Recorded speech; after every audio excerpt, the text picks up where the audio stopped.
hard to see the first 10 months or so.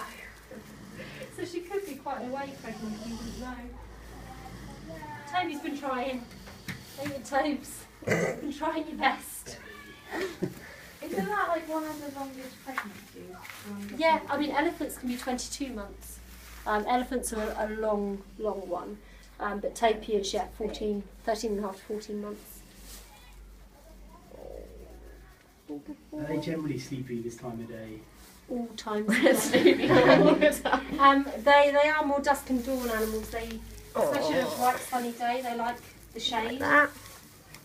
So they like hot, humid weather, but they don't like direct sunlight. So that's why they're probably going to be in here quite a bit today. Yeah, it's quite good over there. Oh yeah. Sounds like snoring. Yeah, she is now. She's out. Oh. Oh.